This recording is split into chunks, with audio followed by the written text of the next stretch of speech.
So I'm back with you solo this week. Howdy is at home, baking the pies, stuffing the turkey, doing something with the cranberries. I never understood that whole racket.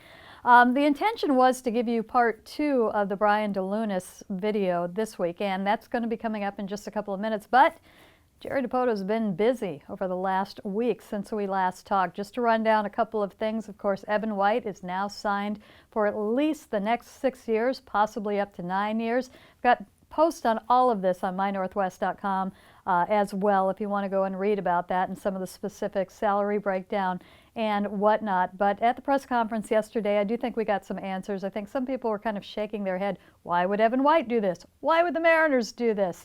I think sometimes when you're asking that, perhaps it is a good deal if there are kind of two sides to it. But as far as Jerry DiPoto goes, it's an interesting move in that after the press conference and after talking to him and talking to Evan, really came away with the feeling that it was about a little bit more than dollars and years. And I think that there was a message of sorts that DiPoto wanted to send. And he wanted to send it to Evan. He wanted to send it to Evan's teammates, the young players that are coming up through the system, and to the fans. These are your guys. This is your guy in Evan. We are locking him up, and Evan is a guy that I think they've got pegged for leadership. I've seen it myself. I've written the story a little bit, but I'll tell it right now. He, of course, was up with the big club at the end of last year. He's one of 3 players that were brought up. They weren't called up because they weren't on the 40-man roster, but they were brought in early so they could work out with the team, go through the meetings, and just get kind of a taste of big league life in the big league clubhouse.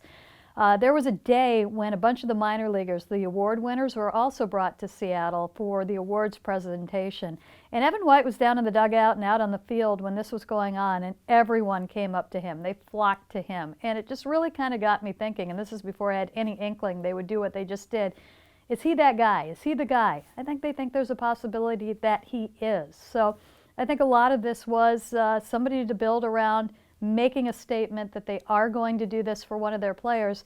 And on the fan side, and DiPoto was very specific about this, and I think everybody's kind of lived through it and it's been hard, but there's been a ton, I don't need to tell you this, of roster turnover over the last 4 years. It's hard to grab onto a guy, and ultimately I think when you're a fan, you want wins and losses, but you also want your guys. You want to know who they are. You want to know they're going to be there next year. You want to cheer for them, watch them develop, watch their ups, watch their downs, and that's kind of hard to do with what we've seen the last few years. So that's what struck me coming out of that press conference, was that there were just, I think, different reasons than you ultimately would have thought before you had the full picture in front of you. And we'll see where it goes. DiPoto did confirm that this makes it more likely if he shows that he's ready in spring training, he very well will be that opening day first baseman.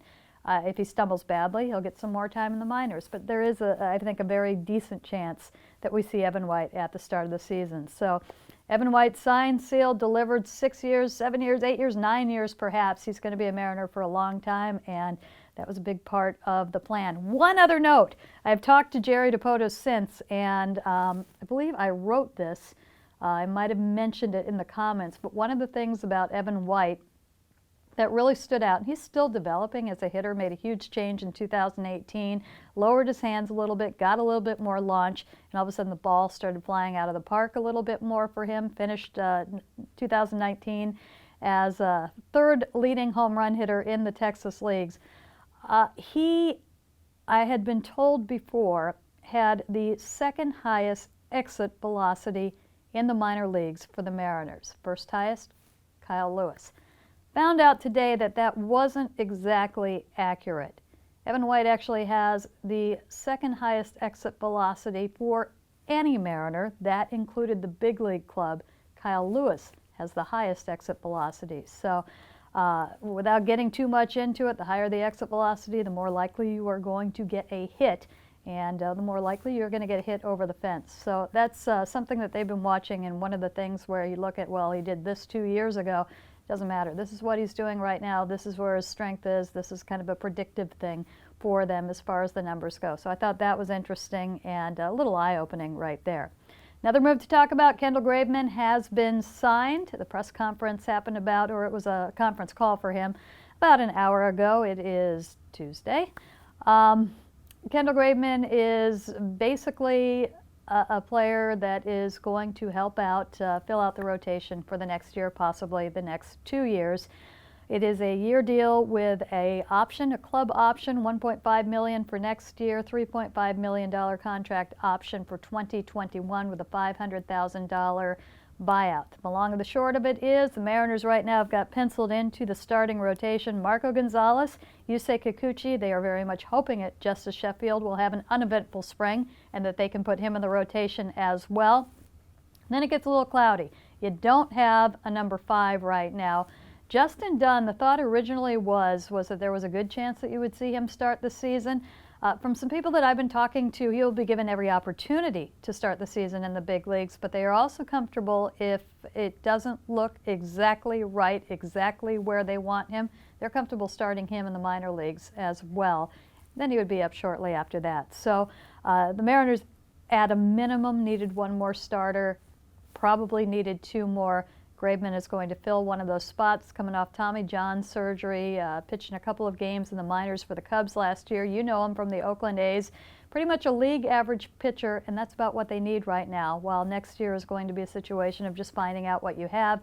Good veteran, can hold things down for a little while. That's basically going to be his role. We are expecting the Mariners to add another starter in the next day. I believe it's a starter, definitely a pitcher. There's another move coming before Thanksgiving. We'll see what that is.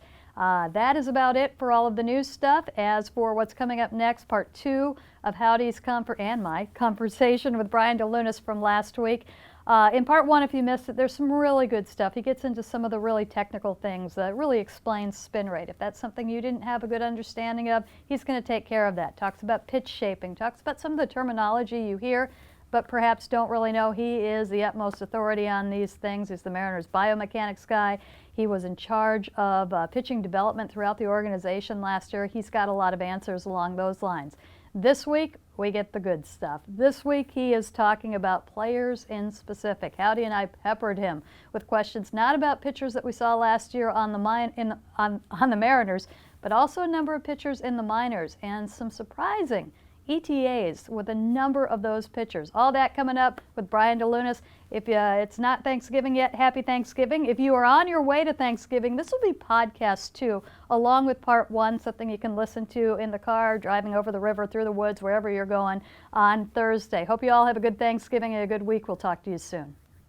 Well, we're back. Week 2. We all came back another week wearing the same clothes. I was just going to say so that the we same can do thing. We this should have exact switched thing. seats. Yeah. Right? No, we're joined here by Brian DeLunas, Shannon Drayer, James Osborn. You might know him as Boy Howdy. We're here to talk a little bit more about player development, pitching strategy. We got into some great stuff about grips and technology last episode.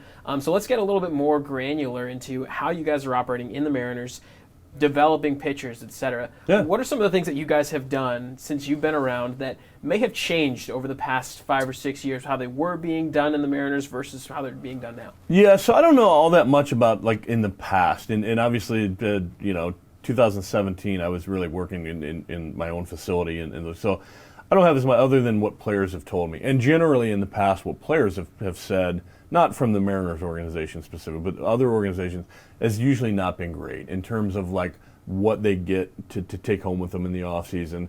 Their structure and actual developmental process during the season was never really great.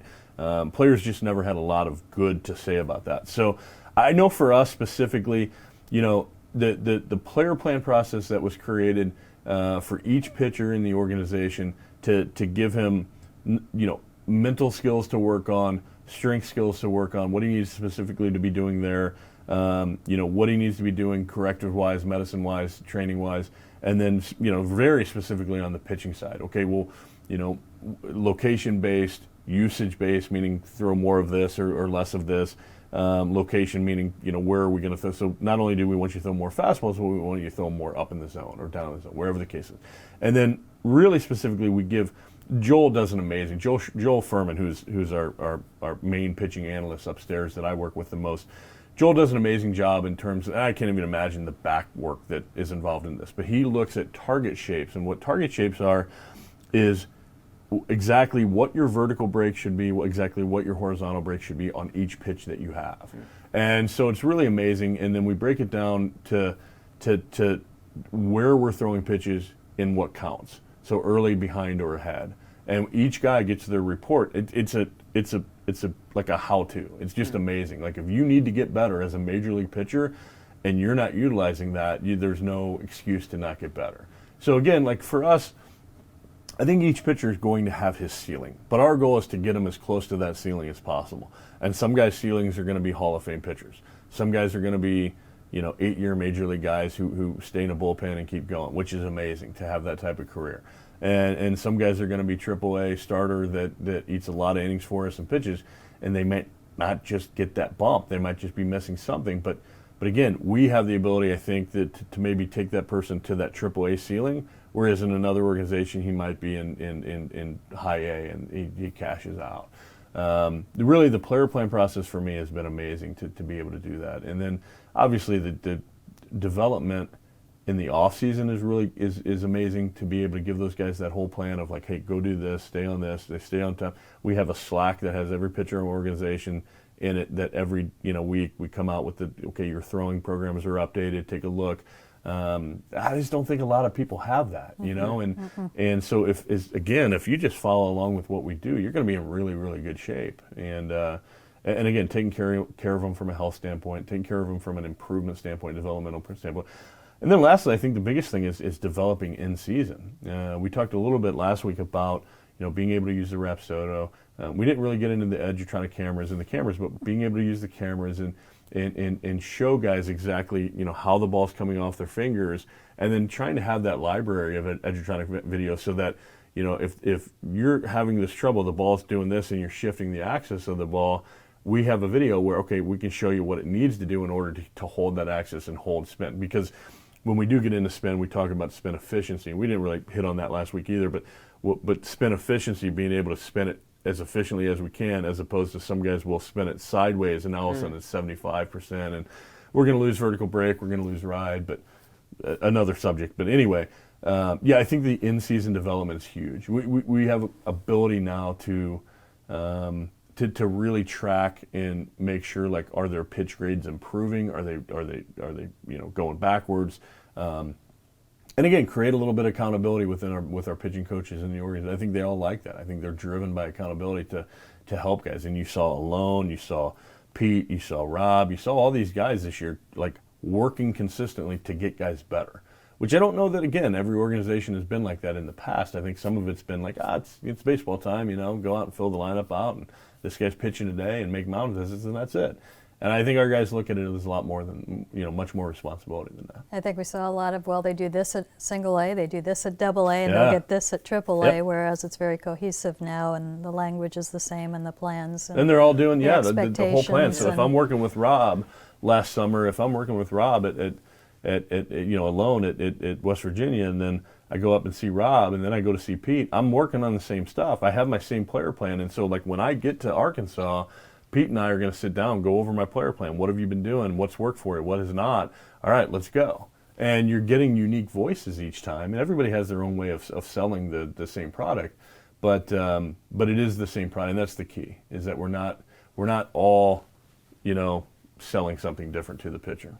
I have a theory that all of this technology and work and a plan and everything that you're talking about is going to help shorten the path for a lot of minor leaguers to the big league. Absolutely. And I think at the major league level, it shortens the path of figuring out what the heck is wrong. Yeah. And it's all about time and timing to me, it seems. Yeah. I look at a guy like Logan Gilbert, and I think a lot of that is Logan Gilbert, but I think that we are also, you look at the Mariners who drafted 3 pretty polished pitchers last year with their first 3 picks, and I look at them, and whereas in the past, it's going to be about 4 years before we see them. I don't get that feeling. No, I don't what either. You have in place. I think that we can certainly expedite, when we talk about getting to the major leagues, stamina stuff, the ability to go out and pitch, the ability to it is a little bit of a change going to that 5-day rotation compared to the 7-day from college, but being able to build those guys up and get them ready to go. Stuff-wise, Logan Gilbert, I think, could probably go pitch in the major leagues. I mean, he's got the stuff. Mm-hmm. I think the biggest difference there is understanding the approach of the major league hitter. You have hitters who are really, really good, who are going to throw up 35 home runs a year, who are going to spit on a ball that it's not in their power, like where they create damage. And so that's where it really becomes different, is knowing that, because at the AA level, you're going to get more guys who are going to go off the plate. You're going to get guys who are, it's a 2-strike count, so they're going to put it in play, those kind of things. With the major league, there's guys, you have to learn their approach. It gets much more about understanding the I think the little intangible type stuff, and I think that's where guys like Marco and the older guys who've been around a little bit can help and start to send that message. I think Marco's going to mentor Chef a little bit this year. It should be fun to watch. Just understanding that stuff alone is probably not going to get it done unless you've got just crazy elite type stuff. But even then, at times, you can walk into a hornet's nest if you keep walking into a guy's damage zone. The hitters are really good. Did you think you saw any of that with some of the younger pitchers that came up later on in this season? Yeah, for sure. I mean, again, I thought Justin Dunn did a really good job of adjusting. Obviously the first time out, we were pretty nervous. That was awesome, yeah, by the way. It really was. Just not being able to breathe and those kind of things. You didn't know going in, and then that happened. Whoa, Yeah, it'll add up really quick. You're expecting, okay, I'm going to go out there, get my 3 outs, and go back. And even Reggie McClain, when he was in Houston and made his debut, I'm watching it on TV. I wasn't down there, could not breathe, and I'm just going like, he's going to pass out. He has to breathe. And so you see some of that, and we all think about it. I think they all think about, okay, well, what's that first time going to be like in big league debut? And then I think you get out there and you got so many things running through your head, and you just forget that I got to pitch here, because executing pitches is what it's all about. And but I do think that some of those guys made. So I thought Chef, man, from the beginning of the season to where he was at the end of the season was night and day. And again, I think most of that was his control of his body, his control of his tempo, his control of his mind. Man, that guy's got really good stuff. Like that, he's going to be able to pitch for a long, long time. And it's a matter of controlling it, knowing how to execute a game plan. The guys who do, like when I got to watch Paxton in 18, and watching Marco now, the guys who really can do it well really can execute a game plan, and they know, again, make in-game adjustments. If you're getting kind of punched in the mouth, going away, you got to make an adjustment. You got to do it quick. Is the top end of Justice Sheffield stuff? Has he seen the top end of his stuff yet, or is there more there? I think the stuff is, but I don't think we've. So I think that the changeup, he calls it a changeup. It's really almost like a two-seam. It's a hard changeup at 88, 89, 90 miles an hour at times. Really good movement. But at the end of the year, what you saw him do is start to throw that at more 86, 87. So he's shown the ability to take a little bit off, to change it. He knows it's going to be better. I think the combination of his confidence in putting the pitches where he wants to and having all 3 pitches going really good at the same time, we haven't seen that yet. And when we do, you're going to see a number 1 type of starter, a top-end type of guy. That's what we're hoping to see, and that's what we, I think we will see. What does his fastball do? It kind of runs at times, it kind of rides at times. It's interesting because it does a little bit of everything. Okay. He's got the ability to go up in the zone at times. He's got the ability to locate glove side really well at times. But again, I think it's a matter of, like you said, kind of what do we want it to do, and letting him kind of find himself out a little bit this year. Because I think if he can throw that fastball where he wants to, and then throws the changeup, which is really good movement, it profiles really well. If you can throw that in the zone and just keep guys off the fastball, it's good enough to do that.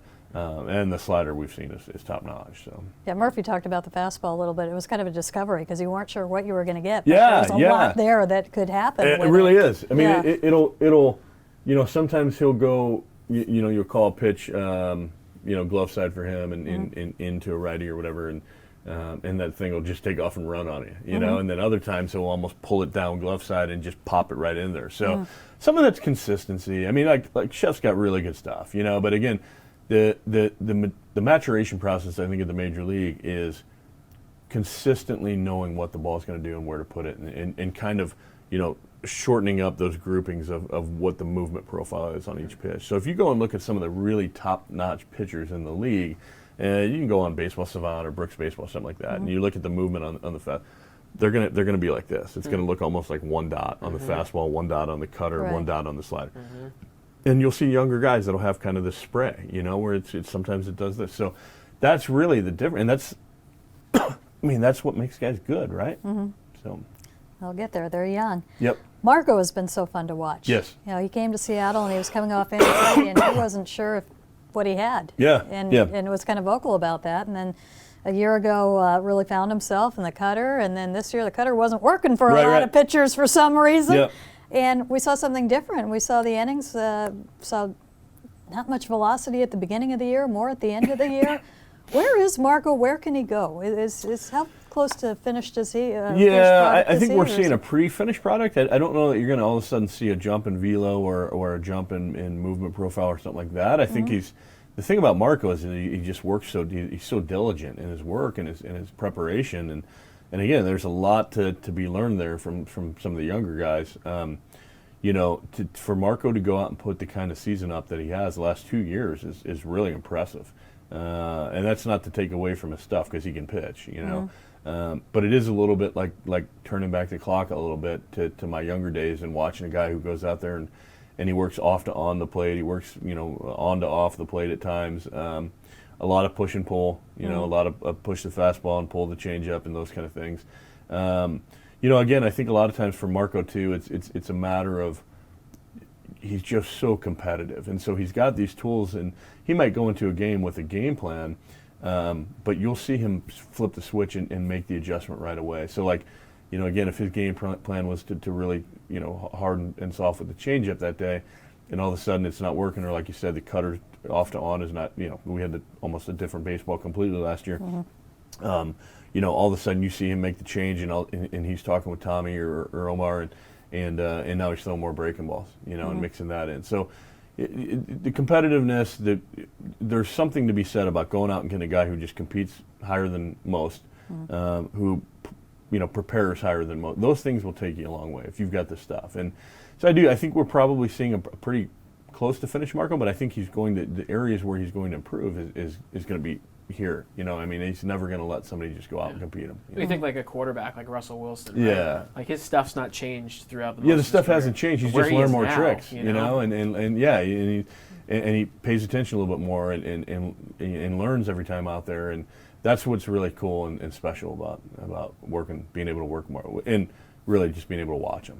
He's a lot of fun to watch. He is, yeah. He's they fun don't to watch. Come much more competitive than No. And like I there's times in the bullpen where it's like, you want to say something, you're like, I'm gonna bite my tongue here. Let's let him work, because he's going to throw us 28 pitches exactly every time. It's going to be this tempo. It's going to go.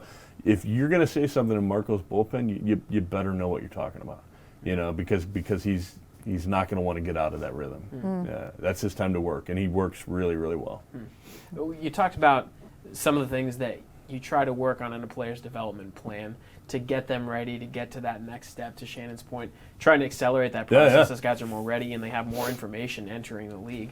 What are some of those specific things that you really do try to hone in and focus on to say, this is going to tip the scale for this guy to get him to that next level?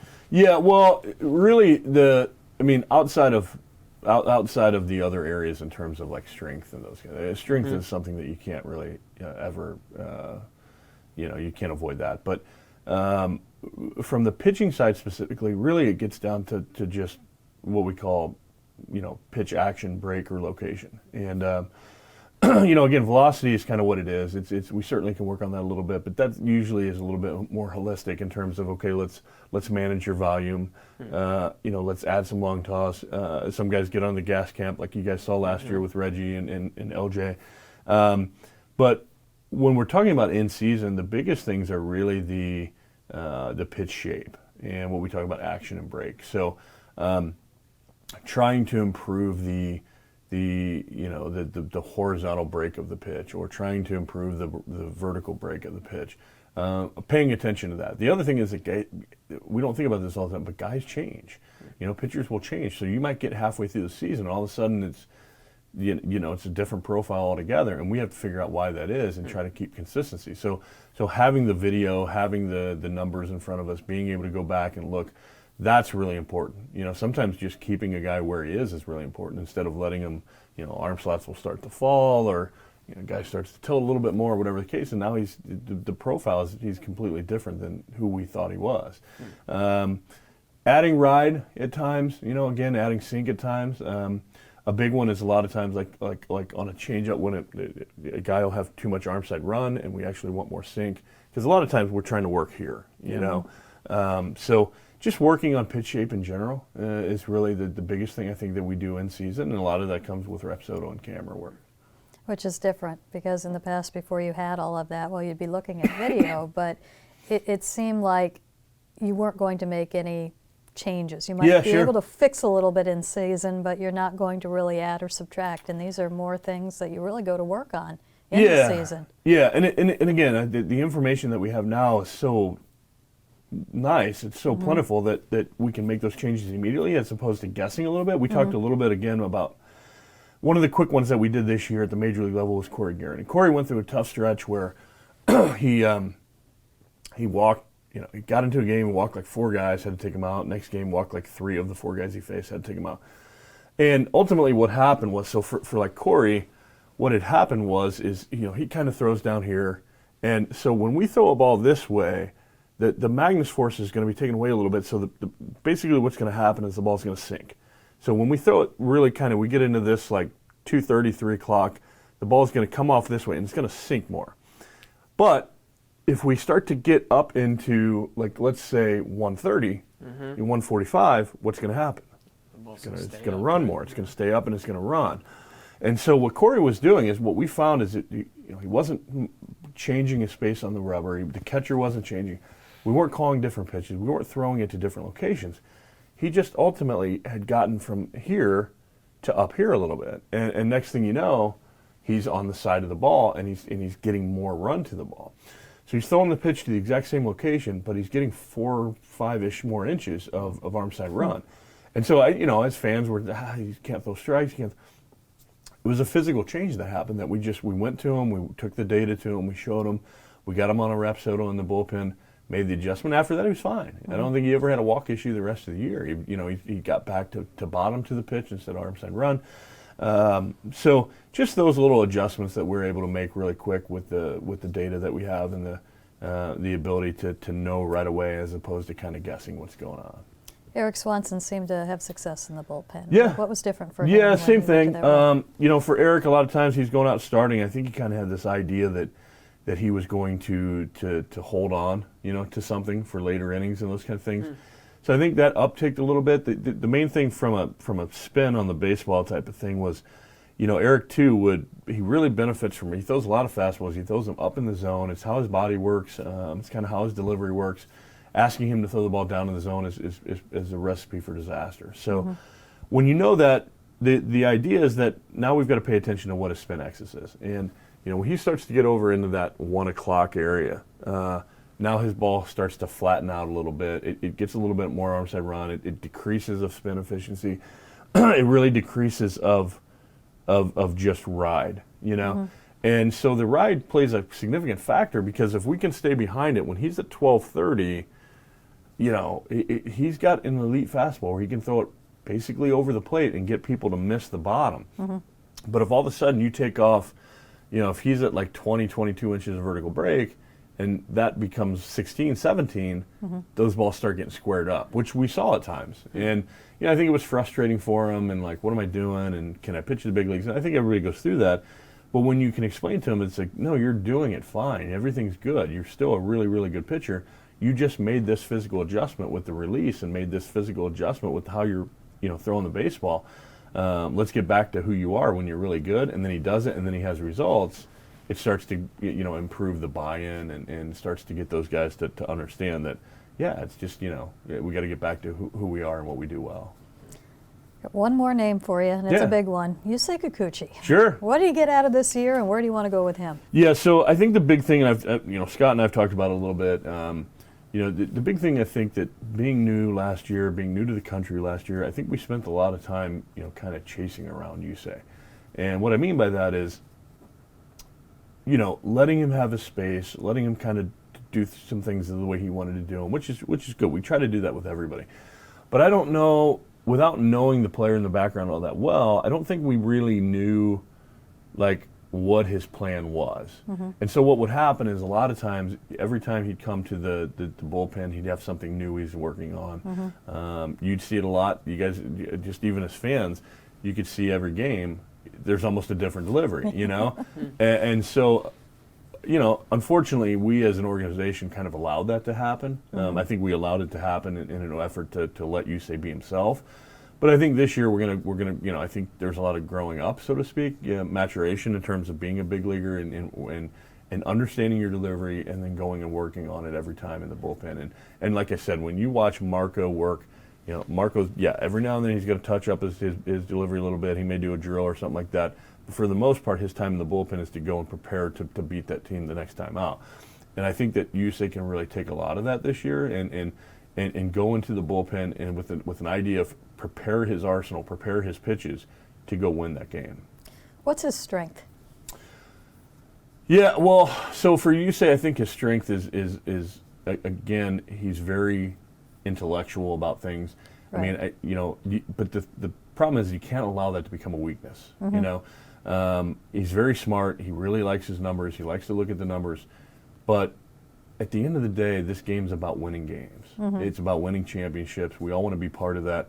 You know, so if he can take that strength and turn it into, this is how I win the game.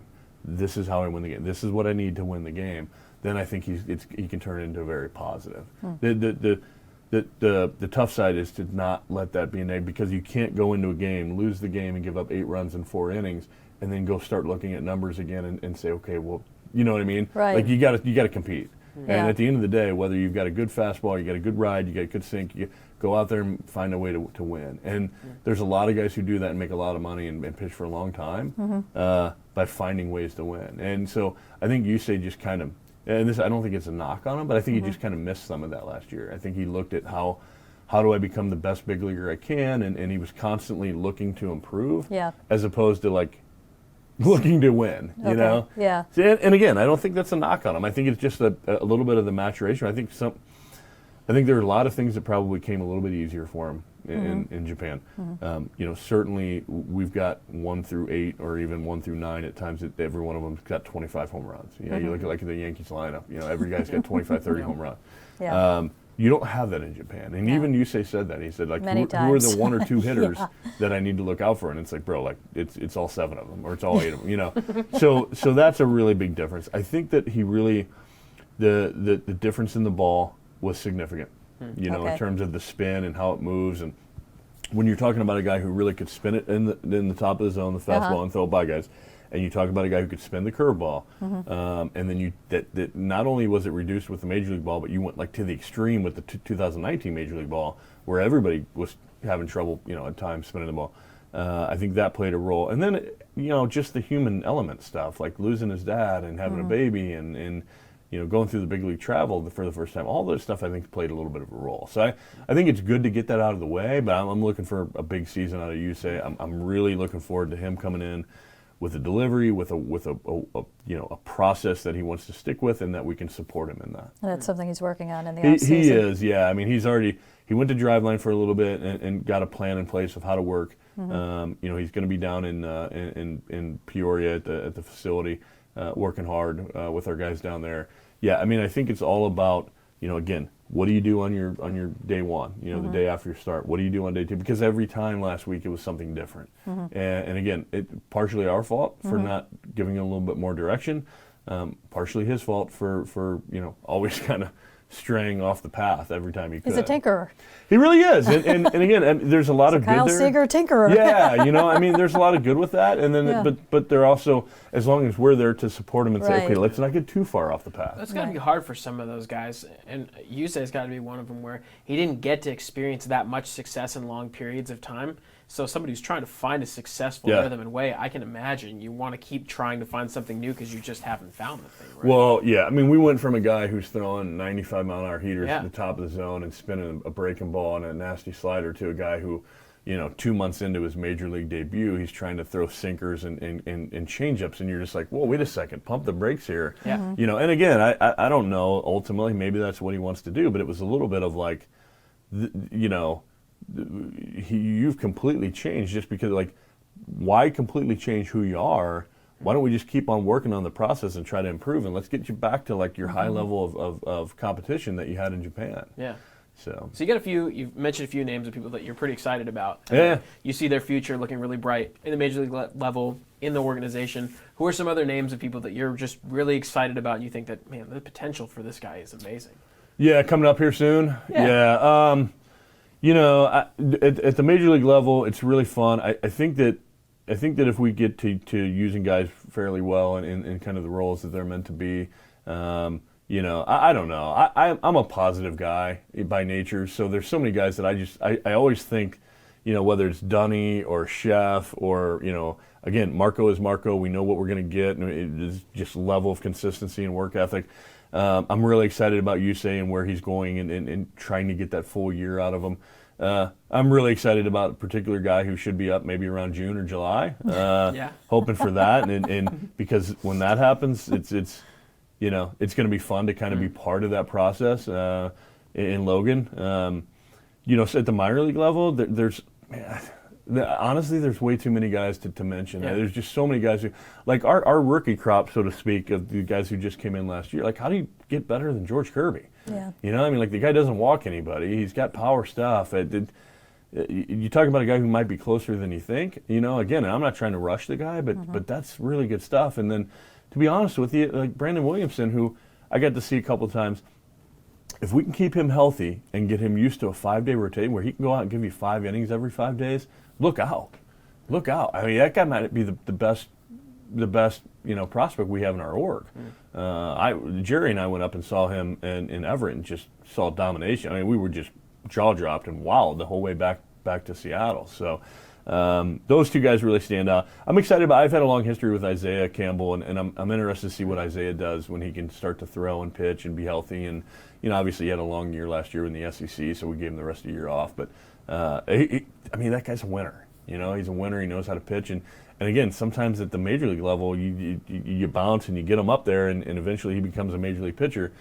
The guys who know how, like I said about Marco, they know how to work. They know how to prepare, and they compete better than anybody else. They're going to have a job. You know, they're going to stick around. So, interested to see what those three guys do because the ceiling's as high as you can. Delaplane, I mean, you can't talk about our guys without talking about him. You may see him quicker than not.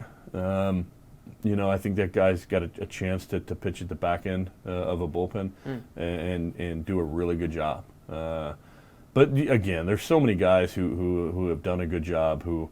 You know, I'm really interested in LJ's progression and what happens, and you know, what kind of pitcher does he become? Just because he's put so much work into it, and those guys, it's hard to root against. So It's amazing that when you think about it, just the potential of number of pitchers that you can see from the organization in the next couple of years. It used to be you're always going outside to get the pitching, and it's coming. Well, and again, I think part of it is the daily positiveness of the combination of Andy McKay and Max Wiener, and then Carson Vitale. And obviously Carson will be at the big leagues with us this year, and Max and Andy will keep running that you know, keep running that train. But just that the positive. There's not a lot where we're like, oh, that guy, or oh, that. I mean, like, we all of us look for the good in every guy, and partially because we know we can help them.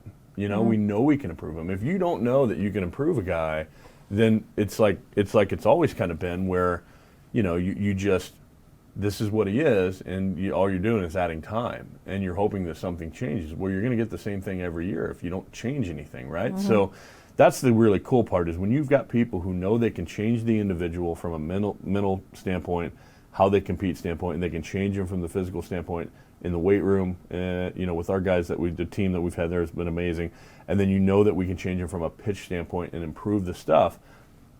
It's hard to not be really positive about a lot of the guys that we have, because you know where they are now, and you can start to see where they're going to be in a couple years. Well, Brian, it's been kind of a quiet process, but I've heard enough bits and pieces here and there that I just wanted to get you in and talk about it and put it out there and what's going on, and share some knowledge about some excitement that is at all levels of the Mariners. If you're a Mariners fan right now, it's got to be an awesome time, because I know we kind of went through the rebuild last year, and we're going to, you know, maybe keep going in that direction. But the guys we have coming and the pitchers that we have coming is they're going to be a lot of fun to watch. Yeah, for sure. Lastly, and I hope you don't mind me for doing Yeah, this, but you're on Twitter, and I am. it seems like you enjoy sitting out on your deck with a cigar and taking pitching questions. Yeah, I absolutely do. Yeah, and I threw that out there the other day, and it was awesome. I got some fans from Seattle. I got high school pitching coaches around the country that would just DM me a question. I had buddies of mine who would call me, hey, I know you got some time now. I just saw you, and so we talk a little bit. So it was a lot of fun. It just is a lot of cool, even from like the local dad who has a kid pitching or something like that. I'm fairly honest and just give you what I got, but I certainly love the sitting on the deck and the cigar part. Yeah, absolutely. Yeah. He is at BAD, all caps, Lunas. Yep. Is that it? B.A. DeLunas, yeah. B.A. DeLunas on Twitter, and it is really worth a follow and does take questions if cigar is in hand. Brian, Absolutely. Great to have you here. Thank you guys so much. A lot of fun.